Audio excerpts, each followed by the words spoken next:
ne start you no infante for ne se we bu na we bun ai central western for no infante for no eye o mampani akufado ba be ko na ho magie mu yi ai wo ye niema utumi se kanehyin eyi kra wanwie na so by force wo ko bia no e de share onu ankasa ne ho anuonyam sanso na okoye onu ani statue wo fante e de kosi ho na fante fo ne se na na akufado in fact waye yom because ye hwe epinisi ye mfante man enenam pa wa omo kwan ye wo hwe niema so atoto ekoso a wo ma bra na so wantimi anye bibia amana why your statue we dia besi ho amomo oya horoba hye infantefo no se wa hye won ahoroba enti that sabria meka se infantefo no se dam statue no wo be peja wo de akoche bi wo de akosi na akufu ado na busuafie ehonum na ewo se wo de sa ade ni kosi na emu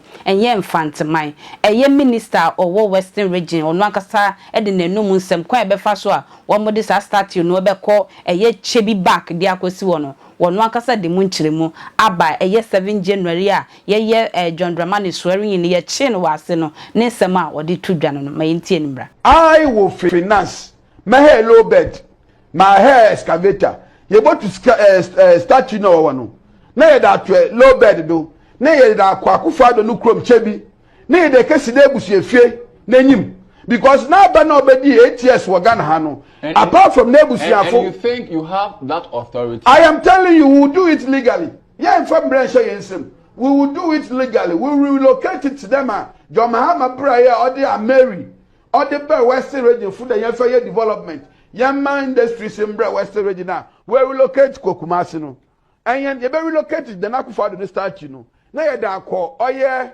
chebi ye de kesi na ebusuafie enyim the outgone president Nanado former president Nanado let's start see runabout one that is the if you want runabout Abezi in Nanado why am in western region who deserve them. What's why Juma? Oh yeah, be Juma. Your former regional minister, let me put it that way. Why Juma? Us there why ya be Juma on can change only see on way. Now one so we no say. Starting what by happen. Statue na. Young communication directors will be relocating our Brenuku. Statue. Yes, you will relocate. That is illegal. Ghana government the statue in honor of an outgone president. The next I mean, 2 minutes president war. Name president na me in 2. There yen relocate in Nkwechebi. Never Kwame Nkrumah na do some things. So you agree that we relocate them statue? No, but at the end of the day, 100% because say 100% because that is the hospital. Yeah. It's a monumental hospital. And a better statue or in the nurse, a patient or a doctor and a child. Something indicating for everybody to know that this is a monumental project. Right. These are some of the things that we need. We don't want people praising. Make a show. And Nenja Ikrono. May Ikrono on Tono. That is my concept.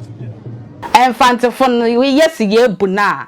Ye bunampa. Because in fast Subiara in this western region, where I came to